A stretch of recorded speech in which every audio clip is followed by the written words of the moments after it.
Hi, everyone. This is Lynn here, and I'm with Macdonald, and we're your friends who always cancel plans last minute. This is our podcast, What's Your Defect, that follows us as we try to create an uncensored space for chronic illness to speak its mind. We'll talk about the cons, the perks, and the realities of being a professional patient, along with why it's completely valid for us to stay in bed all day and wear only pajamas for a whole month. Join us as we dive into what it's like to be damaged goods living in a material world.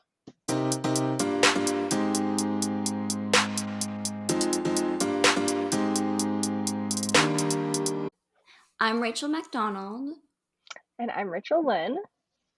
So this is What's Your Defect? This is a podcast that Rachel and I started to talk about all things to do with having a chronic illness when you are young and trying to live life, or if you're old or really young or anywhere in between. But this follows our thoughts and our processes as we try to get up every day and live the life that we want to live while also dealing with a variety of chronic illnesses.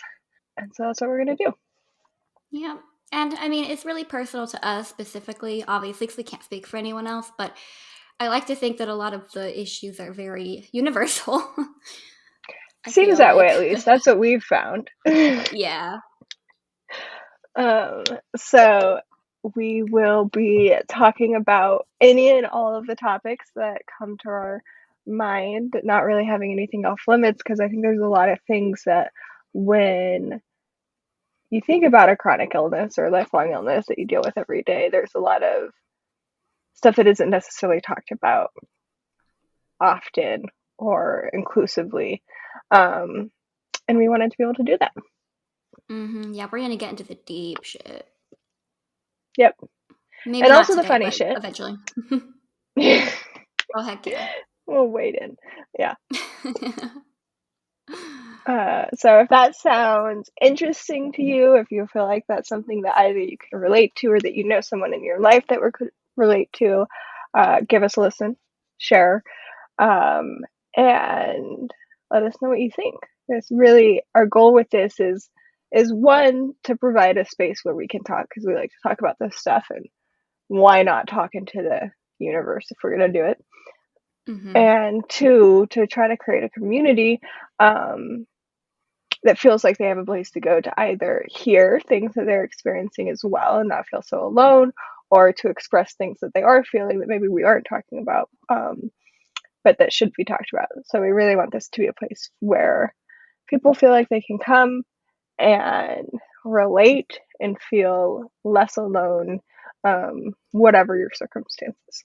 We should probably get into it.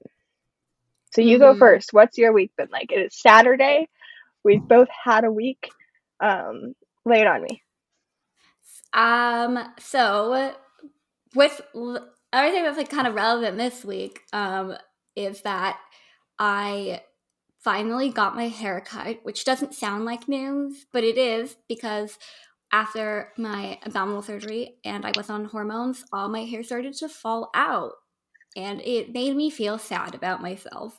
And now I finally have a haircut and my hair looks a lot better. And so that has been very important to my mental health. So it is relevant. And I also have, I have an NJ tube, and it gave me a sinus infection, and it's really bad and it hurts a lot. So that's kind of where we've been this week. Had to call out of work for a few days. Yeah. Some low spots. Yeah. It's been a little tough, but that's okay. Yep.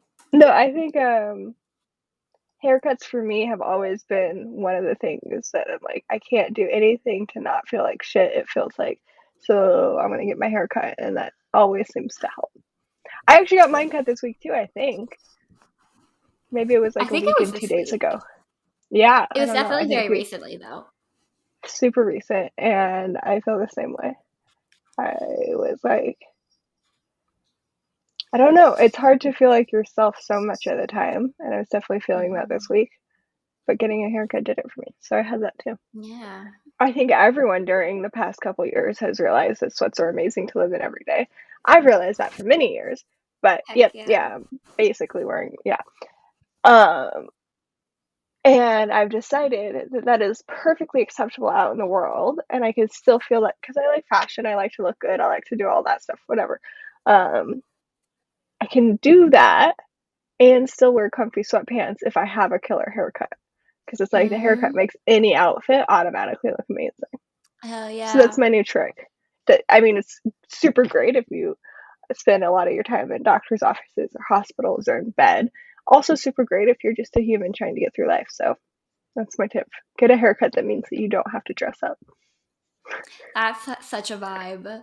Yeah. And like sometimes I just do my eyeliner. I get that sharp wing, and then I go out looking like trash, and nobody knows. Nobody But knows. also, I'm in LA, so it's like everyone like there's like a lot of like very like stylish like sweatsuits going around right now. We So love it. like it fits the vibe here to go out looking like you're kind of in your pajamas, which I love. It is. I hope it never ends. So what's relevant with you this week? What's going on? What's the Mm. Vippity vibe? Beyond my amazing haircut, I've had a super fun week where my body has decided that the common cold is the end of the earth. Um, End of the earth is not a phrase, as you can tell. This cold is taking over my brain. It's end of the I'm not world. sure if it's a phrase. Yeah. Anyway, my body's decided it cannot handle the cold, so I've been dealing with that, and it's going okay. And I think I'm getting better. Check back in with me in a couple days. But most importantly, I'm managing to stay out of the ED, which might sound really dramatic to people. I understand that I just used the words common cold and ED in the same sentence, ED being emergency department. Um, but when you have a chronic illness and a port and are prone to infections, if you get a fever, even a small one, everyone loses their shit. Which I mean I understand, but also calm down. Still annoying. Yeah. So usually that'll land me in the ER in the hospital, but it hasn't yet. So that's amazing because I've also had a really busy work week. So it's kind of where I'm at. That's my week. Let's get into what this podcast is and why the Yep. fuck we're starting it. Quick history on you and I and how we know each other. Um, you are married to my brother. So we're in Mm-hmm. laws, and I've known you for many, many years. Um, I can't do math right now to figure out how many years, but for a I while. think it's 7 or 8, maybe. Shit, really? Damn. Mm-hmm. So anyway, yeah, we known each other for a while. Um, I have a bunch of chronic illnesses. You've had a bunch of chronic illnesses. And because we're family, that means that we talk to each other, and we've been doing that more and more. And once the pandemic hit, and I think we both got hit with a bunch of stuff um, separately that we went through together just from being friends and family, um, it meant that we started talking a whole lot and really realizing something that I think we both felt was missing and that we wish that we had both now and you know when we were younger dealing with stuff was like a place to hear that other people are feeling the same things that we're feeling, um, and a place to go, oh wait, so I'm not crazy for thinking this, or I'm not horrible for thinking this. So we realized that we were doing that for each other, and that was awesome. And we wanted to be able to do that for more people and formalize it because that's always helpful too. So we decided to start with Your Defect. Do you want to go into just quickly kind of why we chose the name we did and what our goal is kind of with that and our mentality with that? So what's your defect? Just, I mean, at least to me, is very much like, we're always having to ask each other, like, what's your problem? If that makes sense. There's constantly something wrong. Yep. um, Yeah, what's going on? Yeah, so that and I don't know, it fit the vibe of Heather. I think it was Heather's, but this was an 80s phrase regardless of like, what's your damage? Like, yes. what's wrong with you? What's your damage? So, what's your defect? Which is And how Heather, everyone should say it, by the way. yeah. with sass and an LA accent. We talked about the mission. Is there anything else that you'd say has stood out as being important to you and why you care about making this podcast? Um, yeah, I mean, so I think honestly, this podcast for me is kind of like, and we did talk about it a little bit, but like it's been good, helpful for me to not feel like a fraud because at least with a lot of the problems that a lot of people have, but specifically us, it's like you're being gaslit a lot, and I like never felt like I deserved to identify as somebody with a chronic illness, even though I Mm. knew I did. Like I always kind of felt like a fraud. Well, you And weren't so quite I sick hope, enough to. Yeah. yeah, and just that I like didn't really have a place to say anything. So hopefully this helped other people who feel like a fraud feel less like a fraud. Because the important thing is you're not. That's the thing to Yeah. remember. Yeah, And it's that it's like hard I to feel feel that way. like you kind of always are like if you have a good day, you're like it kind of like makes you feel like you're um proving everyone right that didn't believe you didn't feel good. Mhm. Mhm.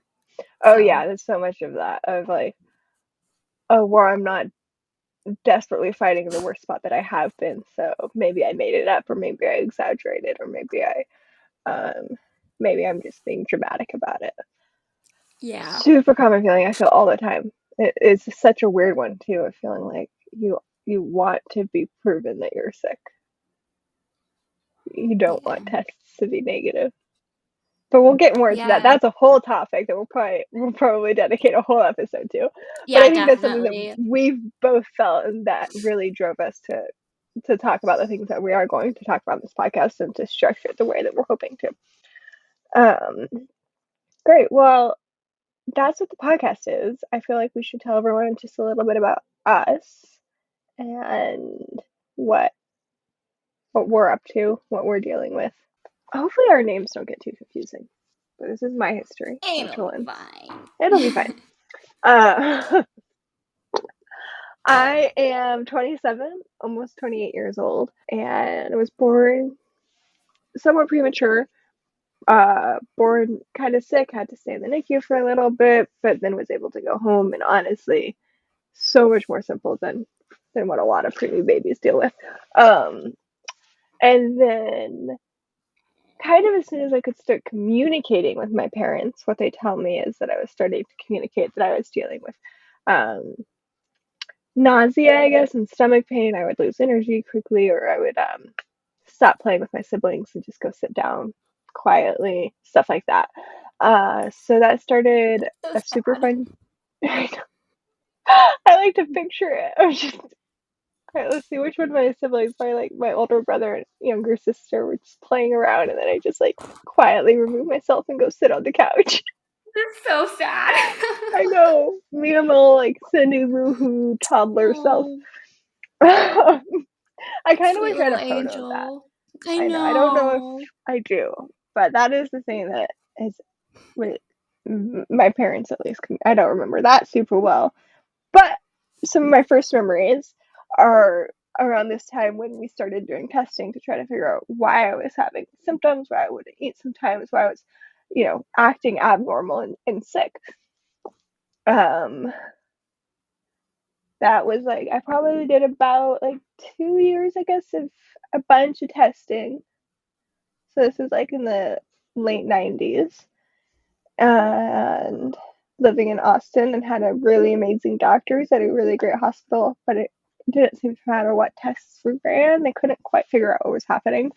Um, did a bunch of scans and like an exploratory surgery, just no answers.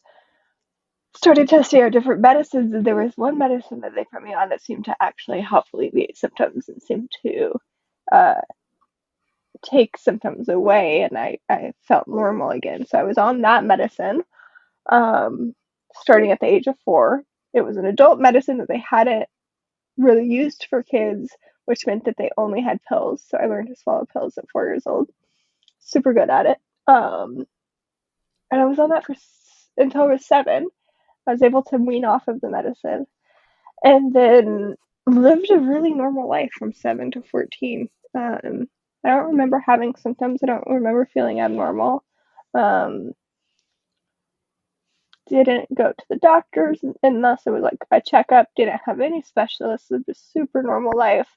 And then I was 14, and like one night woke up at 3 a.m. with extreme nausea and pain that just didn't go away. And we're here for almost 14 years later. Um, the great thing is, after a couple of years of testing, they were able to start diagnosing some of the problems.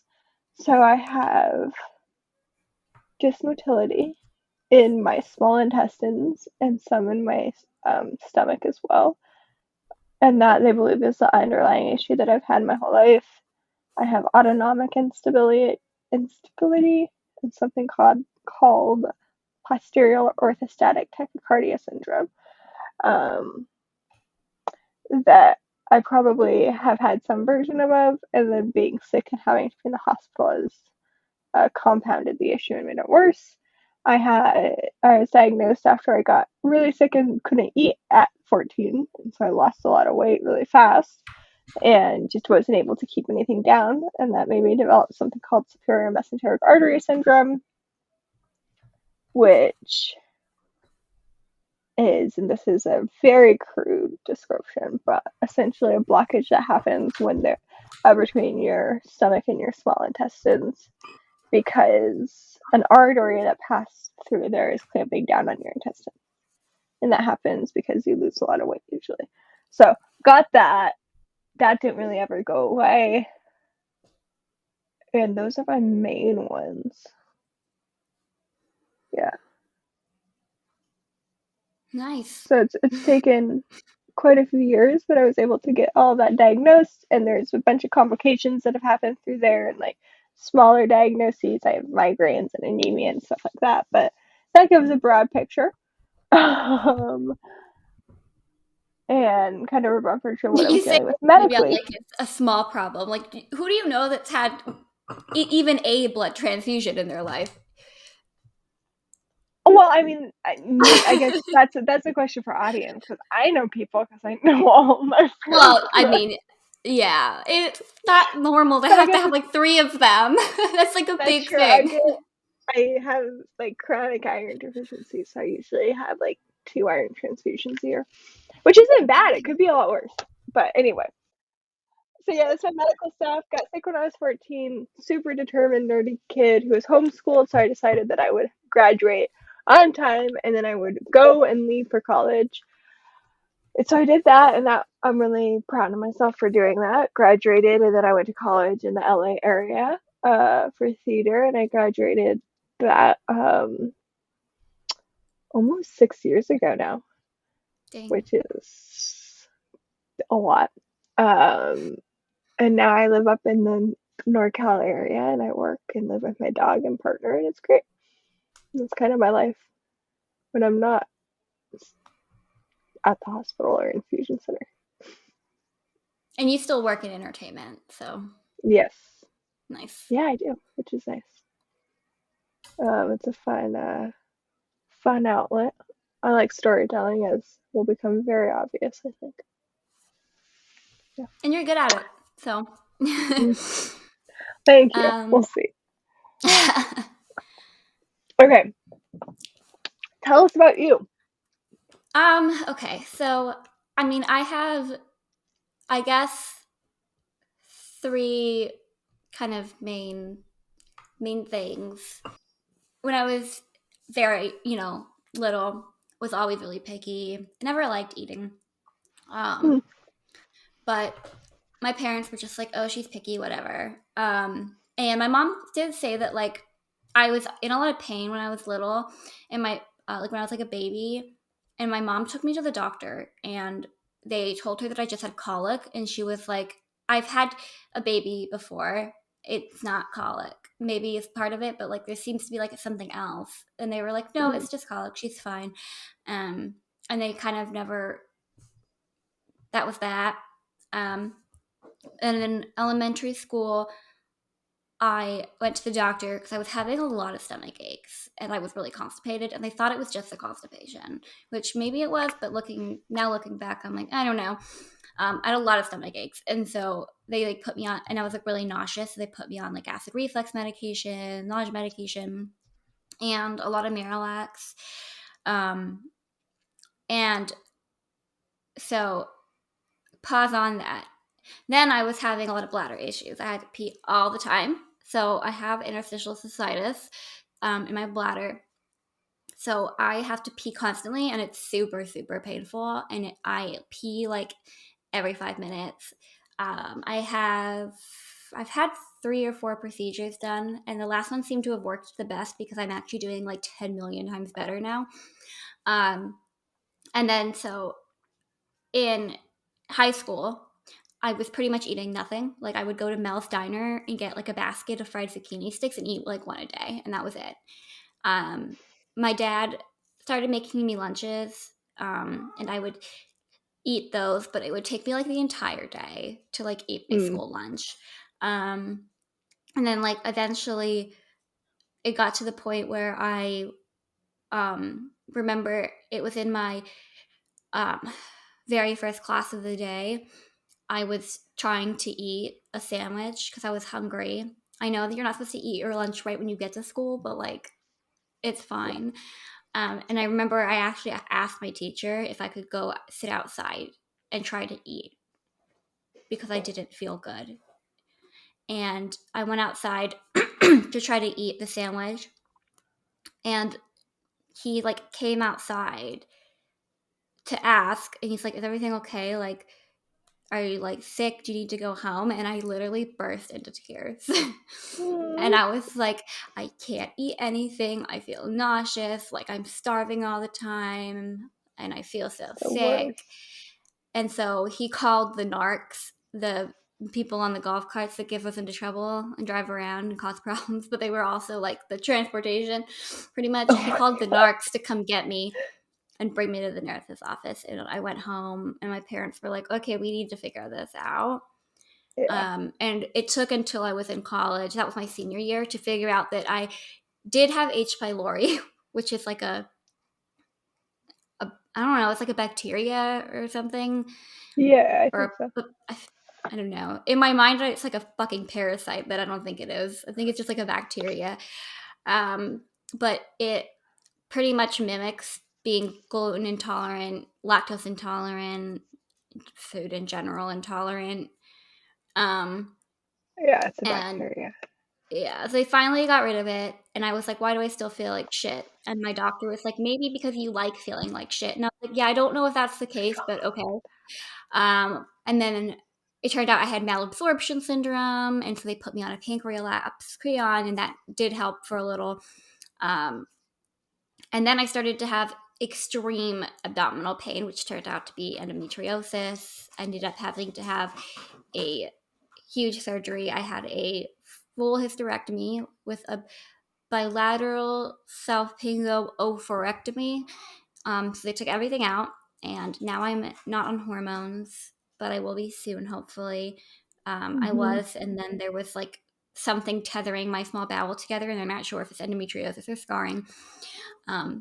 But then, if you fast forward a little more, after that, we come to a few months ago where I was still struggling to eat, never getting any answers, blah, blah, blah, blah. Um, got to the point where I was so, like, I hadn't been able to poop in like a while. And I spent like 12 hours throwing up. And Hmm. I ended up going to the emergency room, and I got diagnosed with SMAS, which is so wild. Um, we did That not sounds both familiar, you know. guys. That was because 10 minutes earlier I mentioned that I had SMES. Yeah, and so we didn't know that we were actually sharing a problem until very recently, which is super crazy considering how rare it supposedly is. But my cousin has it as well, which is super weird. Hmm. Um, so, and what's weird is I actually look a lot like, or my cousin looks a lot like me. She's younger, so she actually looks a lot like me. Hmm. And you look a lot like one of your someone you used to know who also has it. So I think that's I kind of know. weird that like Yeah, there's like physical similarities and we had the same thing. I know. Yeah. Super weird. Well, that's the other thing they're finding out. It's so interesting to see over the past, like over my lifetime, and then over the past 14 years, how much, um, I mean, how much there is still left to do and how little we actually know, but also that we do have advancements. I think that was really interesting because I got SMAS when I think it was like 15. So over a decade ago. And seeing the differences in like treatment or approach or anything from when I had it versus when you have it, what you're Our dealing with stories now. were very different. Yeah, Mine which is would a good be thing. worse probably without you. I feel like your story paved the way for me to have a much easier story. I mean, I would be happy if that was true. My goal in life. I Um, definitely like have you to thank for the fact that my situation has been a lot better than it could have been. I'll take it. I'm glad. Yeah. And honestly, see, that's a great example of I think what we want to do with this podcast is we also Hmm. had that thing of like, and you've had stuff like the cystitis that Hmm. they're not sure if I have it, but it's one of the things they're wondering because I've been having recently over the past like couple of And we years. found out we both had the same shitty doctor in common with that same one. I was like, wait, I think I know that lady. She fucking sucks. Pause for gossip right now. I was talking to my PCP, and we don't need to put this in case she hears it, but um, we were talking. She was like, "So, how many more tries do you want to give that doc?" And I was like, she gets two more chances to come up with an answer besides that's what it's not. If she has any I don't want to see her per se, but like if she has anything that like she thinks could be diagnostically done, happy for her to order that, any of that stuff. But evidently, this is a known thing with patients. Like my primary care doctor is like, you are not alone, and a common thing with the whole department, but with her, I was like, shit.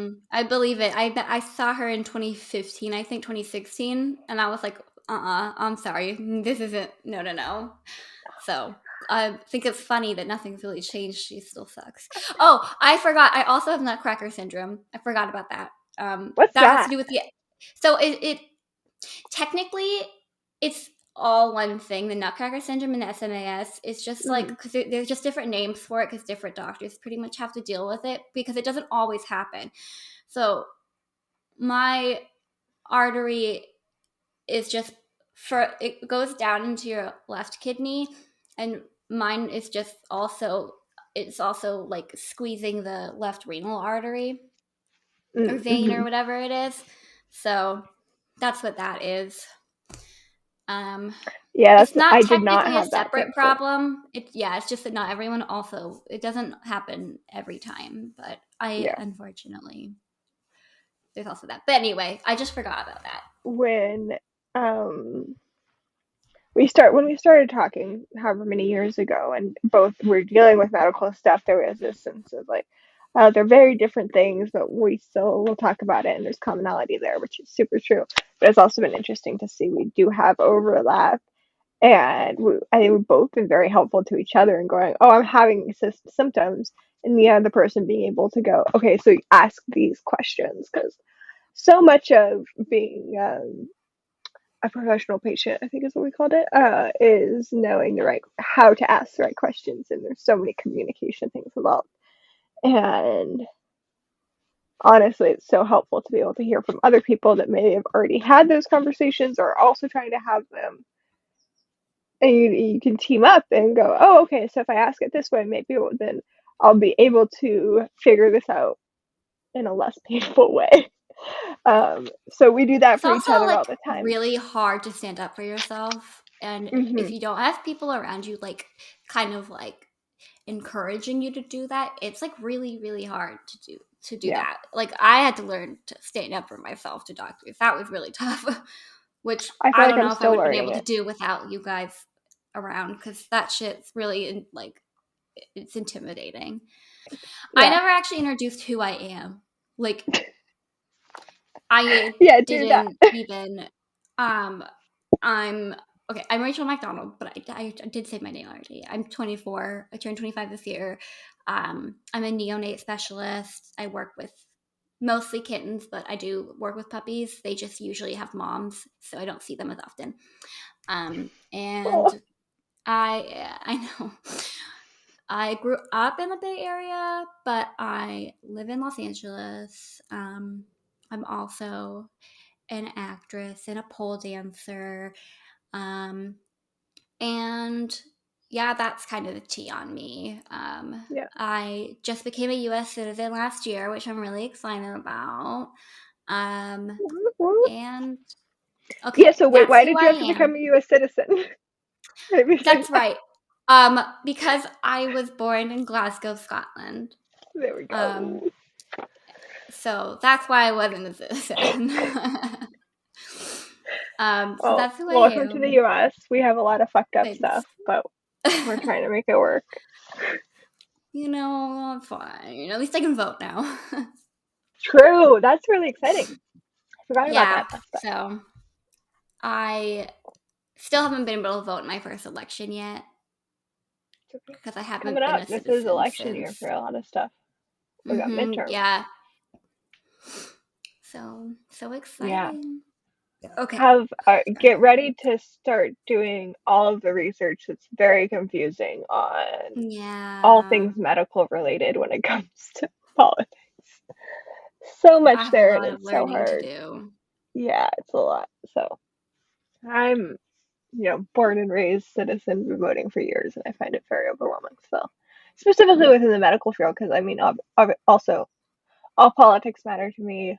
I vote because I care, all of that good stuff. But also when things even more directly influence you, just a different pressure. Yeah, and it's tough because all the information coming at you is coming at you with an agenda. So it's kind of hard to find the Yeah. information. Like what is just fact and knowledge, and then it's hard to pick those things out of like the fact that like everywhere you're getting the information, they're like they're pushing the information to you with the spin of Within it. how it Yeah. works with their agenda, and it's so hard. Hmm. Like that's where I really struggled with politics. It's like it's really hard for me to learning how to find the information and know Yeah. what is unbiased fact, because Yeah. like everything is like coming at you from one side or the other. Yep. Oh yeah, the joys of But adulthood. anyway, we're way off track, but whatever. Yep, Okay, that's gonna happen. so Okay, so that's us. Let's talk about what we're gonna talk about for this heck yeah. season, Um, and what we're planning to touch on. So I think in general, and we've touched on this with our goals for the podcast, uh, but really we want to start now that you guys know who we are and why we're doing this, and hopefully that interests you. Um, we're going to dive into the topics that are really on our brains and that we're trying to process through right now. And I think that's obviously the past couple of years of the pandemic has been a very interesting journey for both of us and has mhm. influenced so much of what we're dealing with in usually negative ways, if we're honest. Um, and that's a big thing, and like a big thing that I think we both felt personally and also felt, you know, the whole country is going through this pandemic, and certain ways that certain people have acted, I think, have made us, it makes us question like how much is our life worth and stuff like that. And I think it's an important thing to talk about and touch Mhm. on. Very relevant, something that I felt was very relevant during the pandemic, but not the first time I felt that way. And so, what does Yeah. it mean to be valued in this world? I think is something that we both feel and are trying to process and deal with having illnesses. And that encompasses a lot of things from how people set up structures, what's accessible to us, and also how we're viewed and what it means to be a functioning member of society and to have value in that way. Um, as humans, as women, as uh, partners and in relationships, all of that we're definitely going to talk about that. Definitely going to talk about relationships of all kinds. Mm-hmm. It's a really hard thing to navigate sometimes. Um, Romantic relationships for sure, friendships, um, professional relationships, having to figure out relationships with doctors and nurses and how to maneuver and deal with that stuff. Those are the things that I think we're going to start with, and they cover even more than Mm-hmm. that. And we'll go Talk about into, how we function. yeah, and it'll be, we're gonna try to make a nice mix of really very serious topics that matter to us, and then things Mhm. that matter to us but they're on the lighter side, like Mhm. hospital fashion, feeling good, Mm. and Mhm. things like diagnosing yourself. We Being want to on go into, medication. yeah, we want to go into things that are more personal to just being able to keep yourself feeling like a person, as well as Mhm. the more political side and the more personal side. We want to try to get a good little mixture of that. And we Mhm. also do want to like welcome people to be part of the conversation, Mhm.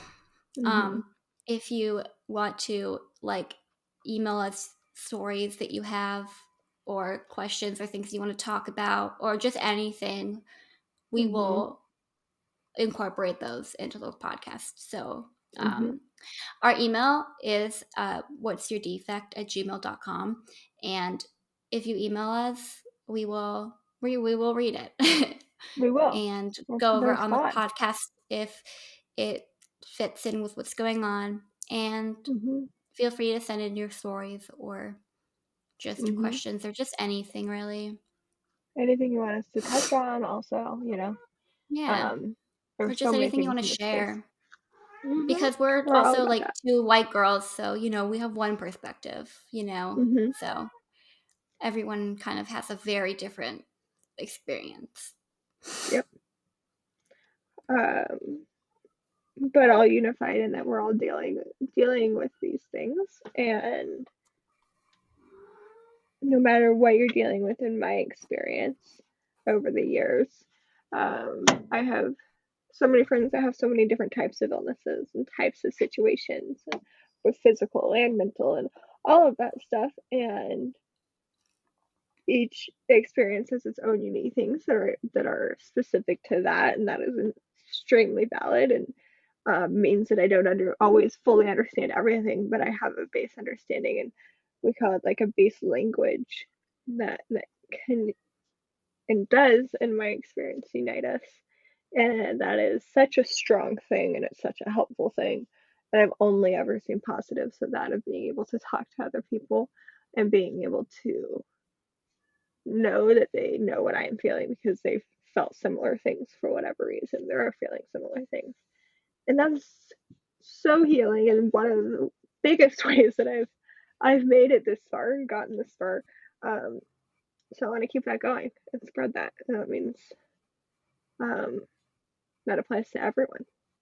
When we come back, we will be talking about relationships, not just with our partners, but, relationships with everyone around us, because, this part of your life kind of affects, I hate to say it, but kind of affects everything, your family, your friends, your partner, Mm-hmm. dating, even, if you're not like in a relationship, like engaging with other people is a huge part of everything. And, you know, I guess Mm-hmm. you, going into feelings, like feeling like a burden, or how we explain things to people, Mm-hmm. um, just kind of how what we're going through affects our ability to be part of the relationships in our lives. Mm-hmm. Just all that kind of stuff. That's a Yeah, broad the overview. reality is super broad. We'll get into it, but yeah, I'm excited to dive into that. There's so many portions of that, or aspects of relationship that we both had to process over the years, and we definitely have thoughts on. So I think it'll be good to talk about and something that's not talked about a ton. Um, so yeah, if you guys have stories about that, send them in. But we're gonna start Yeah. there, see where it takes us. This is our intro to What's Your Defect. If any of this sounds interesting, please subscribe, please share, please communicate with us, and please bear with us as we figure out how to actually make a podcast and Yeah. try to stay organized. As we also are both full time chronically ill people. Yep. And you're a lot better at talking about it than I am. I still am learning to talk about it as part It's of a it because process.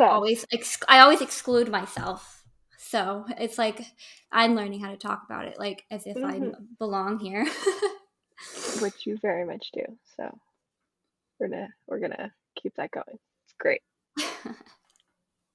Nice. Thank you for anyone that did listen this far. We appreciate it, and we'll be back soon. Bye. Bye.